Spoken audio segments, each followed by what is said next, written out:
Friends, welcome back to my channel. Dear friends, Indian constitution and polity में आज का हमारा जो टॉपिक है यानी कि प्रस्तावना यानी कि प्रेम्बल के बारे में हम डिटेल से पढ़ने वाले हैं और इसके पश्चात हम उद्देशिका के बारे में पढ़ेंगे। देखिए फ्रेंड्स, इससे पिछले वाला जो वीडियो था उसमें हमने बात की थी जो बहुमत है यानी कि जो मेजॉरिटी है उसकी जो प्रकार है उनके बारे में। तो मैंने आपको बताया था कि मेजॉरिटी 3 प्रकार की होती है। देखिए कौन सी है। एक तो होती है जो सिंपल यानी कि सिंपल मेजॉरिटी यानी कि साधारण बहुमत, एक होता है इफेक्टिव मेजॉरिटी यानी कि प्रभावी बहुमत, एक है स्पेशल मेजॉरिटी यानी कि विशेष बहुमत के बारे में हमने डिटेल से अध्ययन किया था। आज हम बात करेंगे प्रेम्बल के बारे में और प्रेम्बल के बारे में डिटेल से अध्ययन करने वाले हैं। देखिए फ्रेंड्स, प्रेम्बल यानी कि जो प्रस्तावना क्या है उसके बारे में बात करेंगे। देखिए सबसे पहले हम बात करें कि अगर हम उस प्रस्तावना को अगर आप पढ़ते हो तो प्रस्तावना को पढ़ने के पश्चात हमारी जो संविधान है यानी कि कॉन्स्टिट्यूशन है उस कॉन्स्टिट्यूशन की स्थिति के बारे में आपको पता चलेगा। साथ ही हमारी जो कॉन्स्टिट्यूशन का जो दर्शन है, संविधान कितना महत्वपूर्ण है, कितना महत्वपूर्ण नहीं है, साथ ही सभी को एक डिटेल में समझने यानी कि संविधान के अंदर जो भी आर्टिकल है जैसे पार्ट्स वगैरह है, क्लोज है, इन सभी के बारे में एक साथ हमें डिटेल से इसका अध्ययन मिलता है। तो कहने का मतलब है कि एक साथ पढ़ने से यानी कि प्रस्तावना को पढ़ने से हमें जो संविधान के दर्शन का हमें पता चलता है। ठीक है डियर फ्रेंड्स, तो आज हम प्रेम्बल के बारे में पढ़ेंगे। देखिए स्टार्ट करते हैं। देखिए फ्रेंड्स, प्रेम्बल यानी कि प्रस्तावना संविधान के लिए एक भूमिका या आमुख की भांति है। यानी कि जो प्रस्तावना है कि प्रेम्बल है हमारी जो कॉन्स्टिट्यूशन है उसके लिए एक भूमिका का काम करती है और एक आमुख की भांति ये काम करती है। जैसे कैसे करती है, इसमें संविधान के आदर्शों यानी कि आकांक्षाओं और उद्देश्यों तथा शासन प्रणाली के स्वरूपों और संविधान के लागू होने की तिथि का वर्णन हमें मिलता है। देखिए यानी कि संविधान के जो आदर्श क्या हैं इसके बारे में पता चलता है। आदर्श क्या है, इसके साथ ही हमें जो हमारे संविधान की जो आकांक्षाएं हैं और उद्देश्य हैं यानी कि जो पर्पज उनके बारे में सभी के बारे में हमें पता चलता है। इसके अलावा हम कॉन्स्टिट्यूशन लागू होने की जो तिथि है उसका भी हमें उल्लेख मिलता है। कहाँ से मिलता है? हमारे प्रस्तावना है कि प्रेम्बल से हमें मिलता है। तो आई होप ये चीज़ आपको समझ में आई।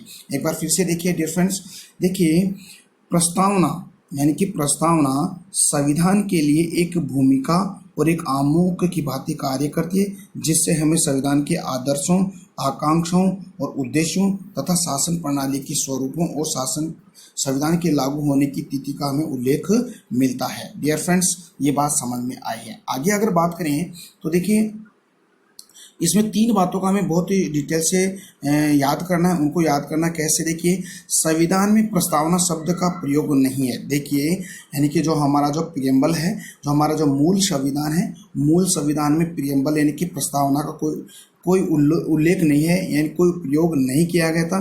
तो डियर फ्रेंड्स, ये बाद में इसको जोड़ा गया था। तो हम इसको आगे डिटेल से पढ़ने वाले हैं। बल्कि हम इसमें क्या है, उद्देशिका है यानी कि उद्देशिका का वर्णन किया गया है। तो डियर फ्रेंड्स, बात समझ में आई।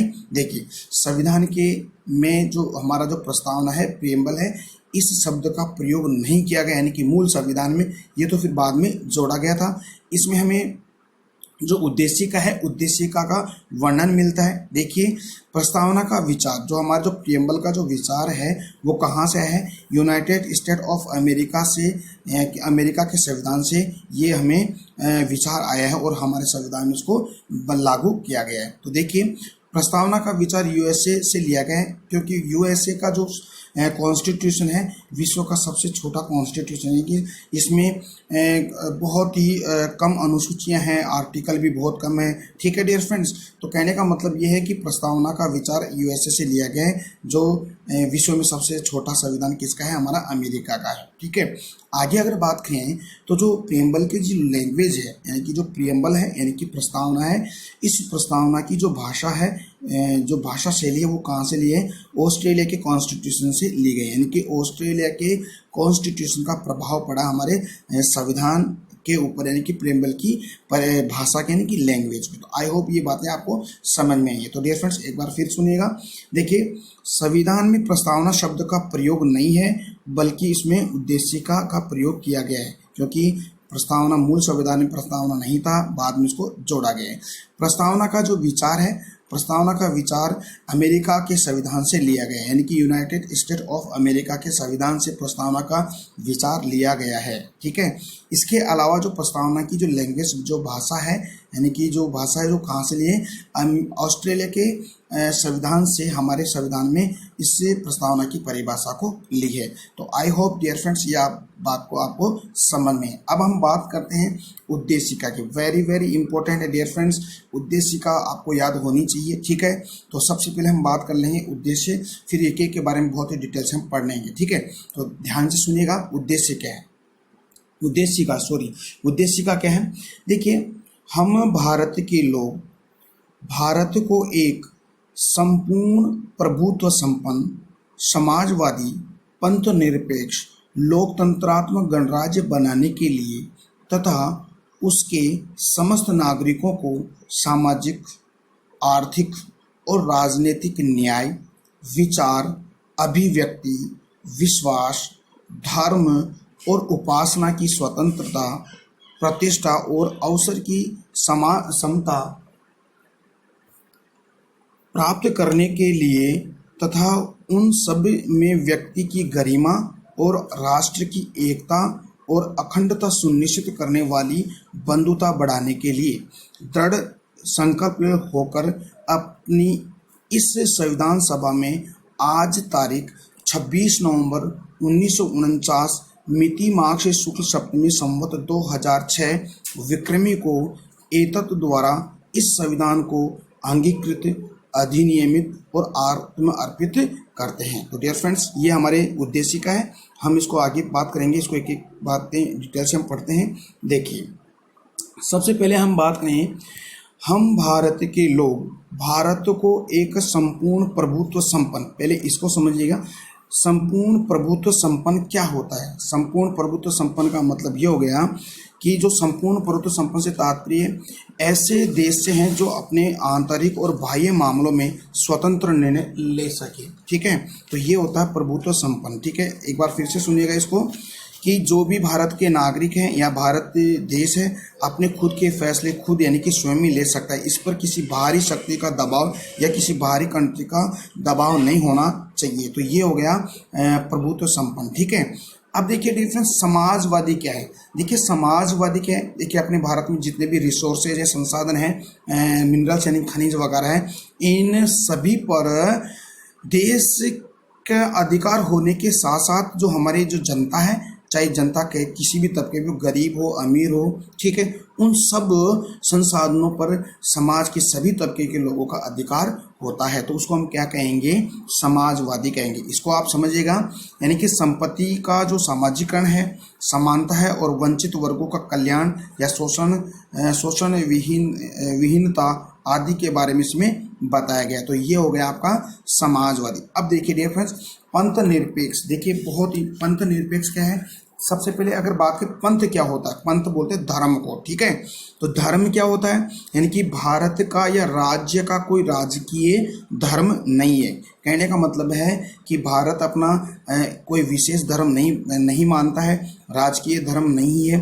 ठीक है, सभी भारत में जितने भी जो धर्म है इन सभी को समानता की दृष्टि से देखता है, समानता की दृष्टि से उनको विभिन्न प्रकार के अधिकार प्रदान करता है। तो डियर फ्रेंड्स ये बात हो गई आपकी पंथ निरपेक्ष। इसको अब दोबारा सुनिएगा।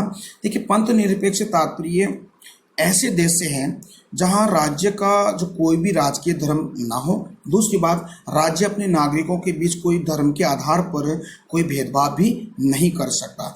साथ ही नागरिकों को चाहे वे किसी भी धर्म के अनुयायी हो धार्मिक स्वतंत्रता का उनको अधिकार है, यानी कि किसी भी तबके के लोग को अपने धर्म को अपनाने या अपने धर्म को चेंज करके दूसरा धर्म ग्रहण करने की अधिकार प्रदान करता है। तो डियर फ्रेंड्स आई होप ये बात आपको समझ में आ रही है। तो ये हो गया आपका पंथ निरपेक्ष। इसके पश्चात अगर देखें लोकतांत्रिक गणराज्य। देखिए लोकतंत्र यानी कि डेमोक्रेसी क्या है, यानी कि डेमोक्रेसी यानी लोग यानी जनता, तंत्र यानी शासन। हमारे भारत में जनता का ही शासन है। ठीक है, तो जनता का ही शासन है, यानी कि संपूर्ण शक्ति जनता के अंदर ही निहित होती है। इसको हम डेमोक्रेसी लोकतंत्र कहते हैं। इसके अलावा हम देखते हैं जो डेमोक्रेसी है, डेमोक्रेसी का एक बहुत ही बढ़िया कोटेशन आपको पता अब्राहम लिंकन है, यानी कि जो अमेरिका का जो राष्ट्रपति है उनके द्वारा दिया गया था। देखिए क्या दिया गया था, लोकतंत्र जनता के द्वारा और जनता के लिए शासन है। तो ये डेमोक्रेसी के बारे में अब्राहम लिंकन के द्वारा ये एक कोटेशन दिया गया। तो आई होप डियर फ्रेंड्स ये बातें आपको समझ में आ रही है ना, ठीक है, क्योंकि आगे वाले जो टॉपिक है उसमें हम इन सभी को बहुत ही डिटेल से हम पढ़ने वाले हैं। तो प्लीज़ आप मेरे साथ बने रहिए और अपना जो टीके स्टडी क्लासेस चैनल है उसको अपने फ्रेंड सर्किल में इसके लिंक को शेयर कीजिएगा, सब्सक्राइब कीजिएगा और सब्सक्राइब करने के पश्चात जो बेल आइकन आता है उसको प्रेस कीजिएगा, ठीक है। और प्रेस करने से क्या होता है डियर फ्रेंड, जो भी मैं यहाँ से नया वीडियो अपलोड करता हूँ तो आपके पास उसका तुरंत नोटिफिकेशन आ जाए, ठीक है। तो आगे बढ़ते हैं। देखिए अब हम बात करते हैं कि गणराज्य। देखिए ये लोकतंत्र की बात हो गई, अब हम बात करेंगे किसकी बात करेंगे, गणराज्य की बात करते हैं कि गणराज्य क्या होता है। देखिए गणराज्य क्या होता है, देखिए गणराज्य से तात्पर्य मतलब ऐसे देश से हैं जिसमें राज्य का जो प्रमुख जो होता है, यानी कि जो राज्य या देश का जो प्रमुख, जैसे आप प्रेसिडेंट को मान लीजिए, आप जैसे राष्ट्रपति को मान लीजिए, तो ये देश का क्या होता है, एक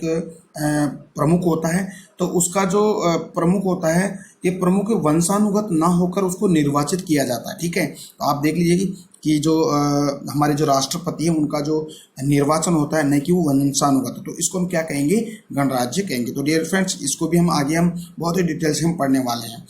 इसके पश्चात देखिए, अब देखिए नागरिकों को देखिए सामाजिक, आर्थिक और राजनीतिक न्याय, यानी कि इनको तीन प्रकार की न्याय दे रखी है। एक तो सामाजिक, एक आर्थिक और एक राजनीतिक न्याय प्रदान करता है हमारा उद्देश्य का या हमारे संविधान। सामाजिक न्याय, आर्थिक न्याय और राजनीतिक न्याय, तीन प्रकार की हम डिटेल से आगे बात करेंगे डियर फ्रेंड।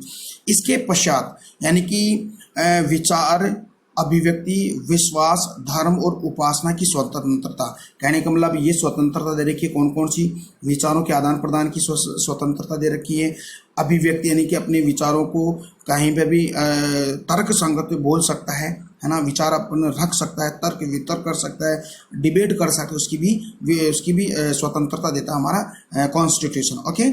विश्वास, धर्म और उपासना, विश्वास की धर्म, आप कोई सा भी धर्म अपना सकते हो, आपके कोई बाउंडेशन नहीं, आपके ऊपर कोई नियंत्रण नहीं है।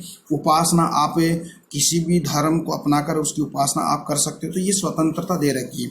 इसके पश्चात यानी कि समता, यानी कि समानता भी, एक तो प्रतिष्ठा की समानता और एक अवसर की समानता भी हमारा संविधान हमारी जनता को प्रदान करता है। तो डियर फ्रेंड्स आई होप ये बात आपको समझ में आई है। तो डियर फ्रेंड्स अगर आपको कोई जो प्रेम्बल है या उद्देशिका से कोई डाउट है तो प्लीज़ आप कमेंट बॉक्स में कमेंट करके मेरे को बता सकते हो, या अगर आपकी कोई समस्या है तो मैं आपकी समस्या का समाधान कमेंट के माध्यम से ही कमेंट बॉक्स में मैं लिख के आपको बता सकता हूं। तो डियर फ्रेंड्स आगे बात करते हैं। आगे अगर बात करें तो डियर फ्रेंड्स तो देखिए प्राप्त करने के लिए तथा उन सब में व्यक्ति की गरिमा और राष्ट्र की एकता और अखंडता सुनिश्चित करने वाली बंधुता बढ़ाने के लिए है, ठीक है। तो दृढ़ संकल्प होकर अपनी इस संविधान सभा में, यानी कि संविधान सभा है यानी कि जो कॉन्स्टिट्यूशन असेंबली है, संविधान सभा में आज तारीख, देखिए किस तारीख को, आज तारीख 26 नवंबर 1949 को, आज तारीख 26 नवंबर 1949 को हमारे जो संविधान है, संविधान को एतत् द्वारा इस संविधान को अंगीकृत, आत्मर्पित और अधिनियमित किया गया है। तो आई होप ये बात आपको समझ में है। देखिए एक बार फिर से देखिएगा क्या है, दृढ़ संकल्प होकर अपनी इस संविधान सभा में आज तारीख, कौन सी तारीख, 26 नवंबर 1949 को मिति मार्गशीर्ष शुक्ल सप्तमी संवत 2006 विक्रमी को हमारे संविधान को अंगीकृत भी किया गया था, ठीक है, आत्म अर्पित भी किया गया था और अधिनियम भी किया गया था। तो ये बात आपको समझ में है। तो देखिए डियर फ्रेंड्स, देखिए इसका अलग अलग अर्थ देखिए, अंगीकृत क्या होता है, अधिनियमित क्या होता है और आत्म अर्पित क्या होता है। तो इनको हम अलग अलग बातों से हम डिटेल से पढ़ने वाले हैं, तो मेरे साथ आप बने रहिए। तो फ्रेंड देखिए जो अंगीकृत का अर्थ क्या होता है? अंगीकृत का मतलब स्वीकार करना, यानी कि संविधान को स्वीकार किया गया 26 नवंबर 1949 को, तिथि मार्गशीर्ष शुक्ल सप्तमी संवत 2006 विक्रमी को। ठीक है, तो अंगीकृत का क्या अर्थ हो गया? स्वीकार करना, एडॉप्ट करना। ओके, इसके अलावा अधिनियमित क्या होता है? एग्जीक्यूट करना, यानी कि लागू करना। अधिनियमित का मतलब क्या होता है? एग्जीक्यूट यानी कि एग्जीक्यूट यानी कि अधिनियमित। एग्जीक्यूट का मतलब होता है अधिनियमित, यानी कि उसको लागू करना होता है। और आत्मर्पित क्या होता है? आत्मर्पित देश को सौंपना, यानी कि देश को, संविधान को लागू करके देश को सौंप देना। और अंगीकृत का क्या अर्थ हो गया?